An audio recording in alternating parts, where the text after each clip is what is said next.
Hey guys, I thought I'd just do a little video showing you the new Night Hawk 200. I'll quickly wade through this, open it up, show you what you get. We've got some steel feet. These are okay, I haven't used them on the other one. Bag of screws.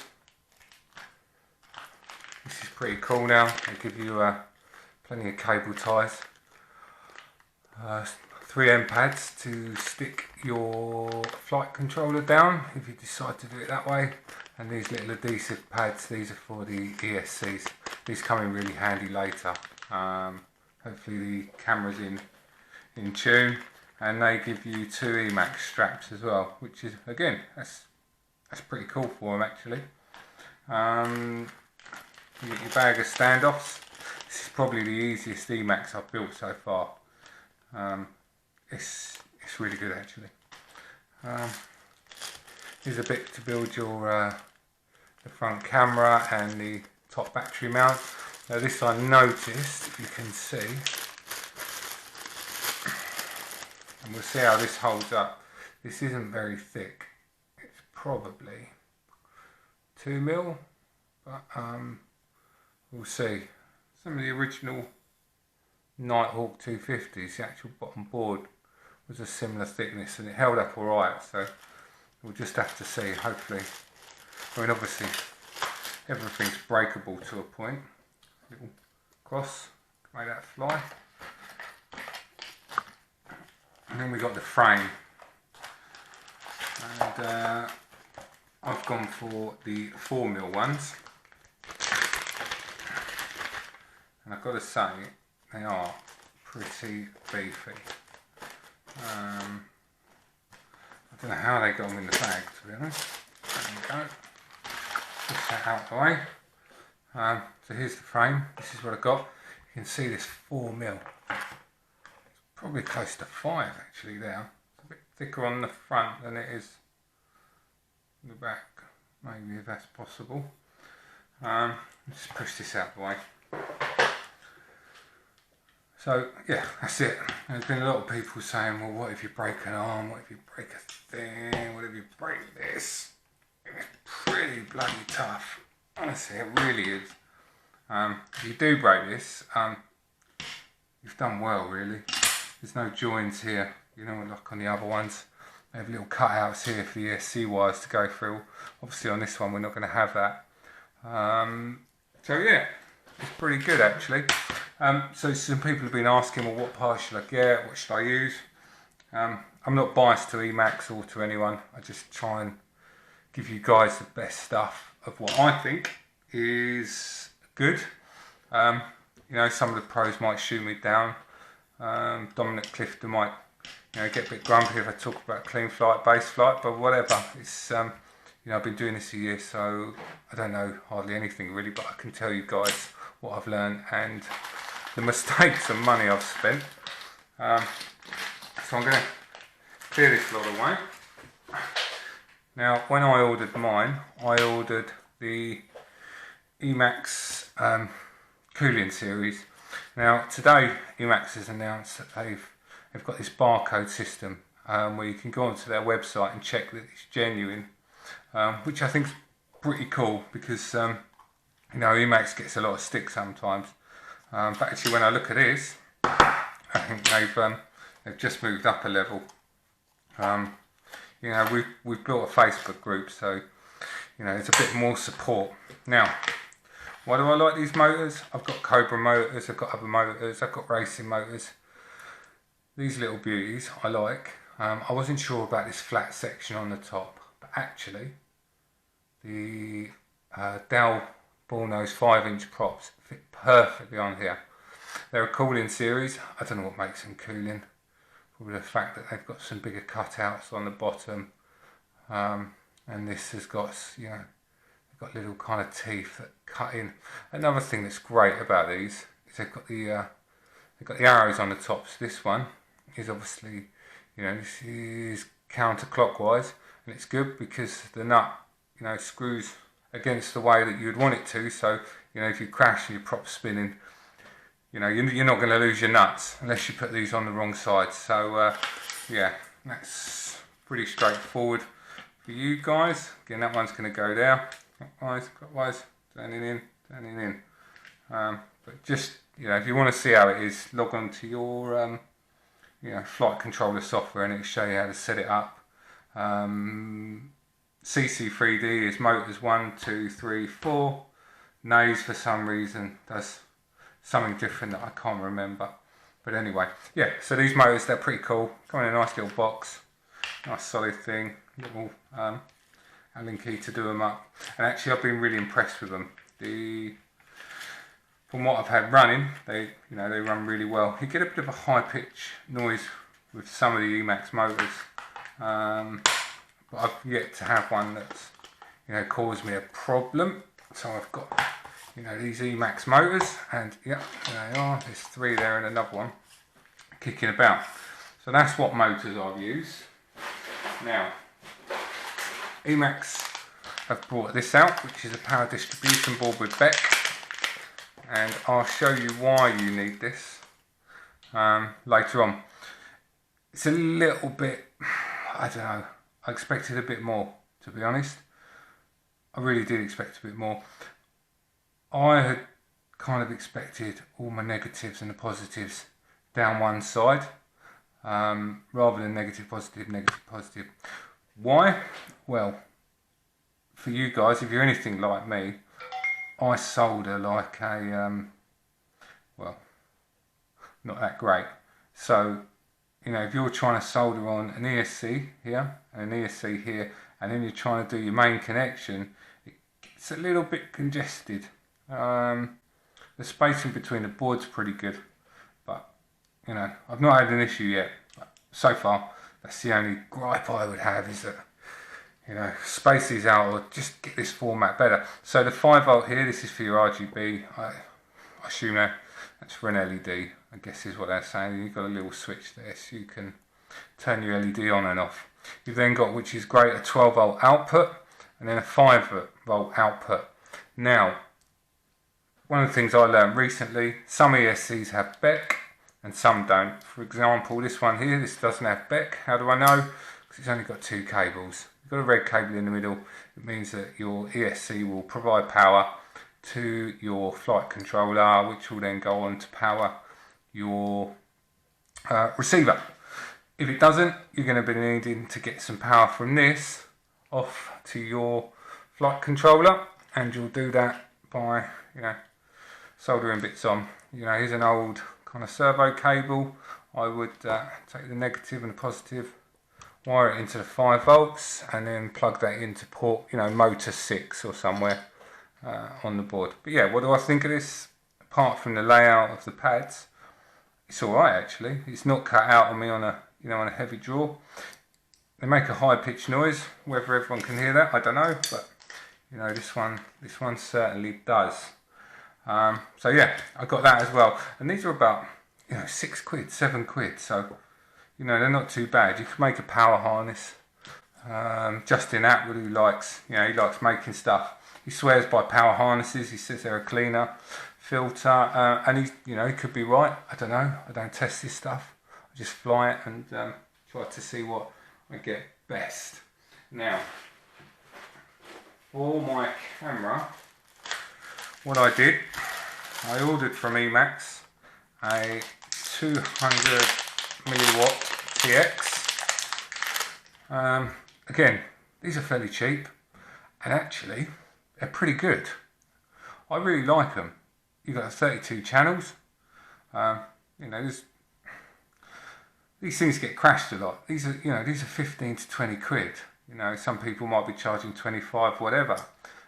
Compatible with most kind of aerials that you're going to get. You know, it's got the SMA connector.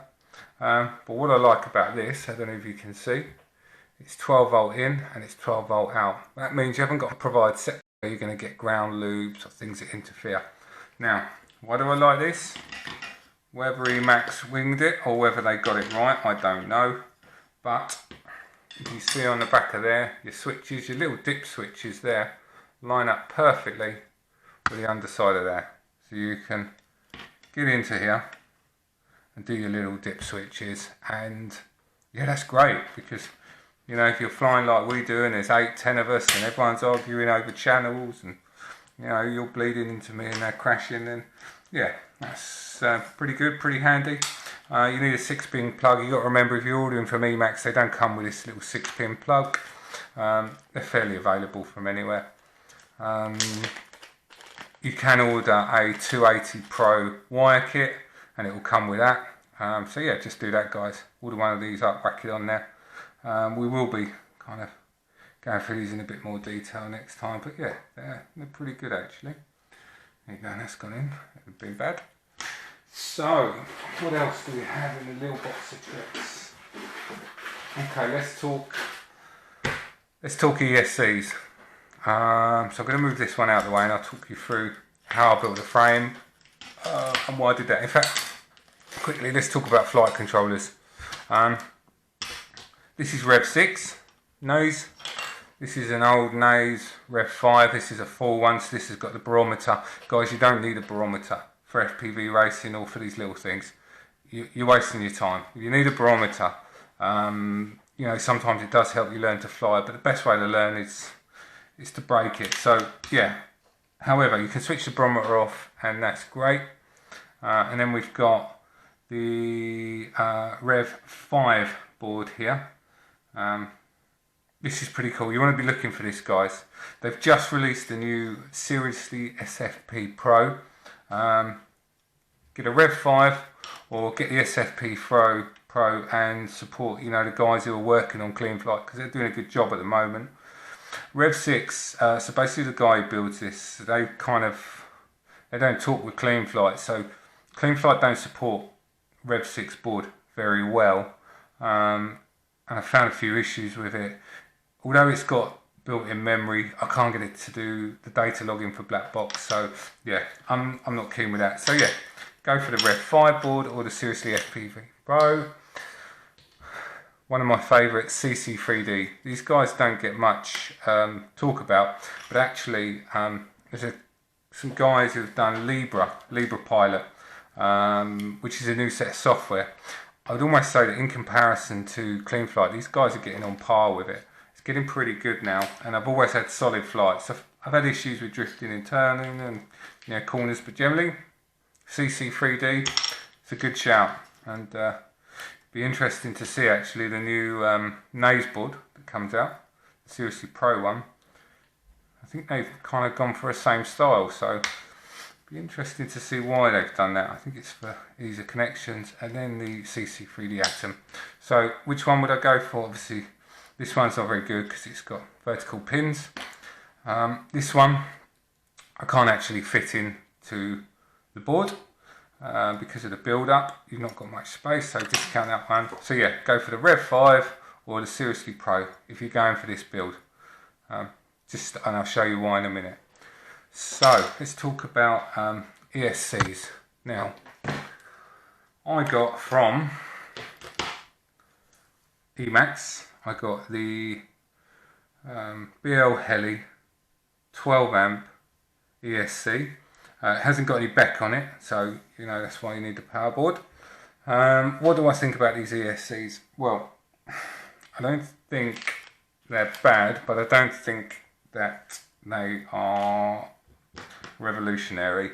They've been flashed with BL Heli 13.1, I would say.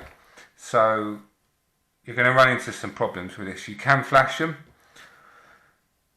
but you have to solder on some cables to do it, and this is going to be a bit of a pain in the arse, to be honest, because just recently what Naze have done, they've allowed you to flash your ESCs by plugging them into your flight controller and plugging it into the BL Heli suite, and you can flash them through there.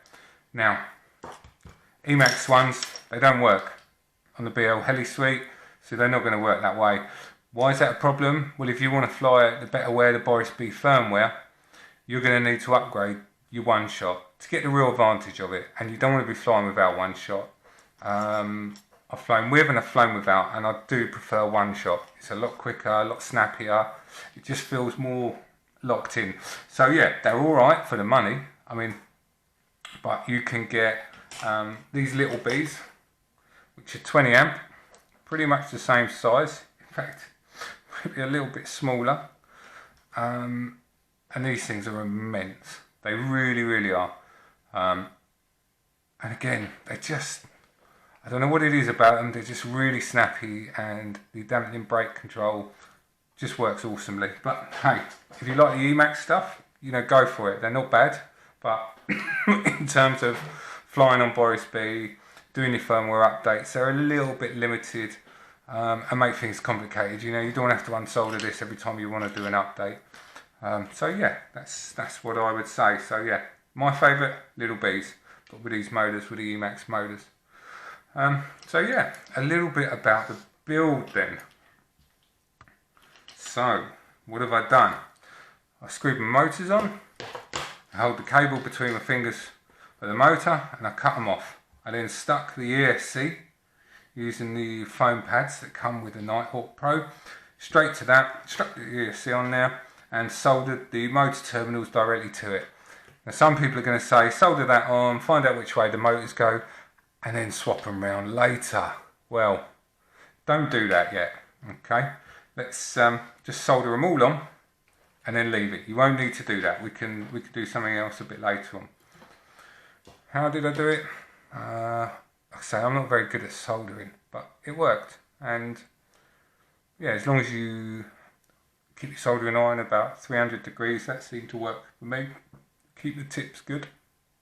Yeah, so what have I done with my core here? So I've fitted my Emax board, and you can see I've put little nylon washers underneath. I then used some standoffs from the 250 frame, but you could use anything. But I've used these because they just give enough clearance to this little kind of metal cover that comes on top of your kind of power distribution board. It's yes, it's a fairly robust setup actually. So I've taken my power off the side of this, so this is going to power my flight controller. My 12 volt power is going off to my camera, and these cables are curled up for later because you need quite a small camera, and I've only got the big boys. So yeah, these leads, you can make them yourself. They're called an XT60 connector. Get it with a cable soldered on. For the sake of trying to dangle it and fill it with solder and burn your fingers and Christ knows what else, they're a couple of quid, and they're worth it in my eyes. They're definitely worth it. So again, I had to shorten the ESC leads, just so that it fitted kind of more tidily. You could curl them all up. You know, many of my other builds, they're just all curled up, but I wanted to make this one nice.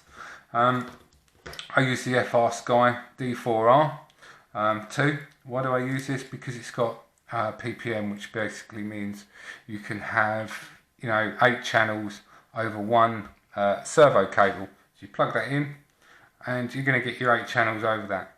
It does it just by talking at different pulses, and it works really well. Otherwise you're going to have like kind of 5 servo cables, and it's just not going to work on this build. So yeah, try and stay away from them if you can, and try and get, you know, the FR Sky DR4s or similar. You know, I'm not favourable to anyone, but I've just bought stuff that, you know, works for me. So the flight controller, I was originally using this, but like I say, it's not compatible with betterware. Well, it is compatible and it does work, but it just doesn't feel as great. So I did away with that, and yeah, went back to this. This then fits nicely on top, and I force it, there you go. And then I just click that down, and everything then fits in just hunky-dory. Remember that ground is always on the outside, so your brown cable always to the bottom or to the outside. You can actually see it there. This one is obviously the power from the board. And this will plug in. I'm going to plug it in there just to, you know, give you an idea. And yeah, plug that in the wrong way, and that will be good to show you guys how not to do it. You'll see the red cable is in the middle. That's the positive.